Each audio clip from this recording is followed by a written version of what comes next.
What is it, YouTube? I'm going to show you how I do my winter chrome steelhead setup. So I run about a 9.6 with a hydro float line and a 15-20 pound bumper.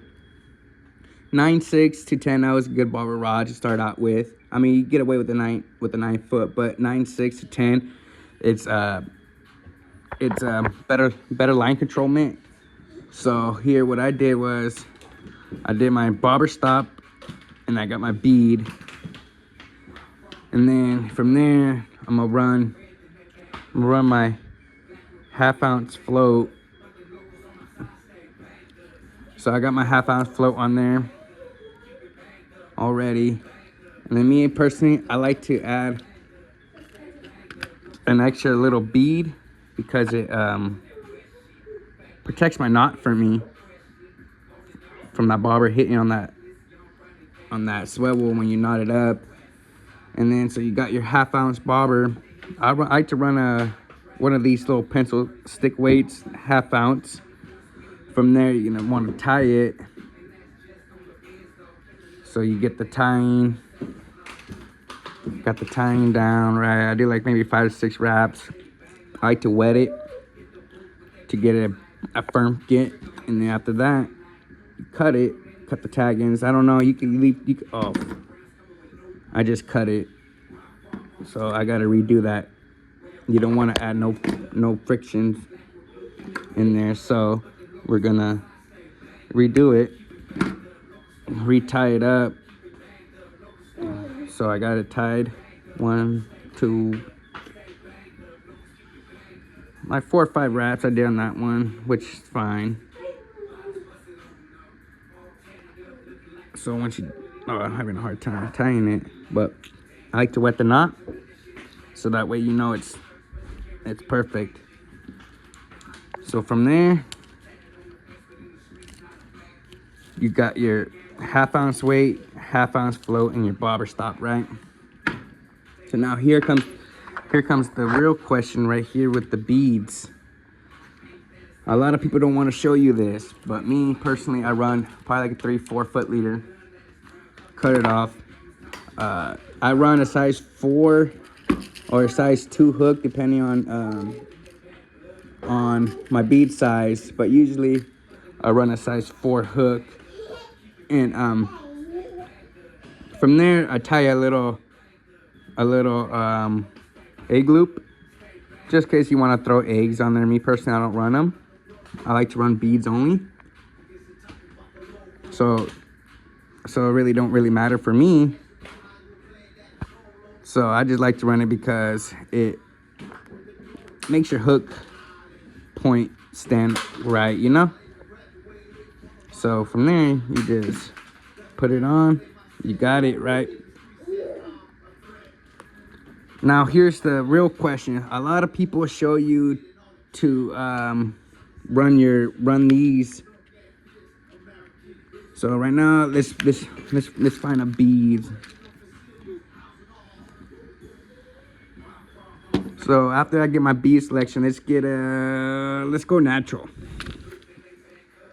All right. So me personally, I don't run the T-stops. I like to run my bead through my hook, just like that. I'll put it up, just like that. And I found out when a fish bites it, when you set that hook, it automatically goes into their jaw, you know. And the other way with the bobber stop, if you have it like all the way up to like maybe 3 or 4 fingers, when a fish, I don't like it that way because when a fish bites it, you could risk getting them on the gill plate or the bottom of the mouth. So me personally, I don't like to do that. Another way to do it too is you could put it on top of your hook shank, just like that. So that way when that fish bites, that hook is gonna be in its mouth. Excuse me, huh? And then from there, I run maybe a 3 or 4 foot leader, and then I tie it back to here. And so far after you tie it, you get the tying through. Me personally, I run a double bead setup, so I'll show you how do I do that right now. So you got your bead, right? From there, let's say you want to double rig that bead, right? So what you do is take another, I like to use P-line 12-pound. I use it all year round. It has not failed me at all. So shout out to P-line. I really like that brand. It's really good. And what I do is I take like maybe a 1 or 2 foot leader,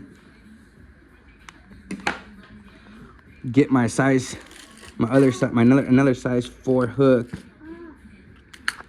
Hold on, mija. You get another size 4 hook. Of course, I run the egg loop again on it.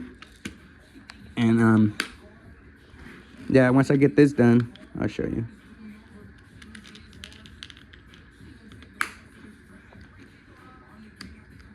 Oh. So after I get the egg loop all golden, so you got the egg loop. Me personally, I run a soft bead on top, and then so I got my soft bead on top.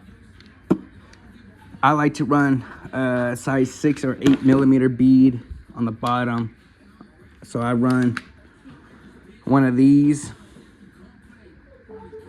So I put it through. Oh, of course, you got to cut that off. So I like to run it like that, and I'll put it through like that.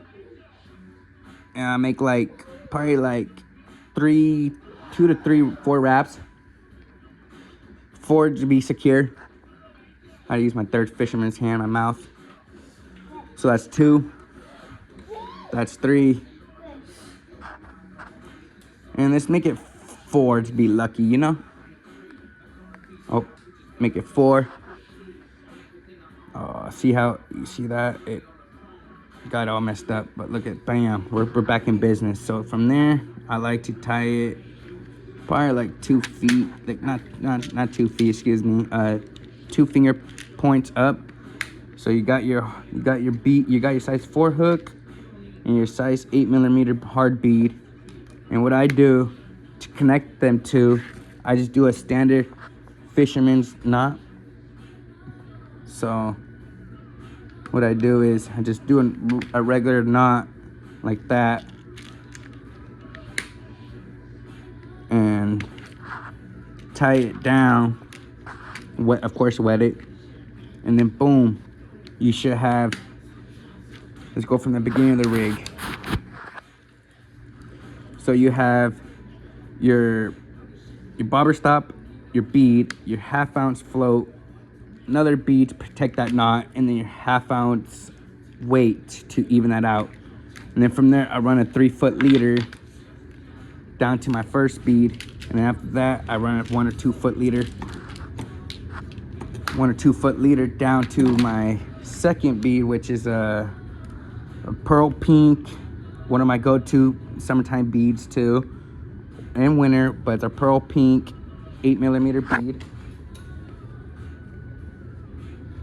Sorry, my daughter took my beads. But yeah, so that's how I run mine. And then if you want to do eggs, you could put, or not this one, it's kind of small, but the one on top, you could run your eggs, your coon, your yarny, boom. And me personally, I like to keep that bead right at that hook point. So when that fish bites, that hook is already going in its mouth. So that's, you have to worry about that. And then I go down to my second bead. And then with this rig up, it's kind of a pain to cast. So what I do is I do a swing cast. So what that is, you let some line out and then you swing it out there, you know. But I do use a bait caster reel because it's better line controlment. And yeah, that's how I rig my winter steelhead setup with that. Just like that. Nothing fancy. I just like it like that because it gets the hook in that fish's mouth perfect. And then my second bead. There you go. And that's your winter chrome rim. That's your winter chrome rig right there. Sorry for my language, I messed it up. But yep, that's all you do.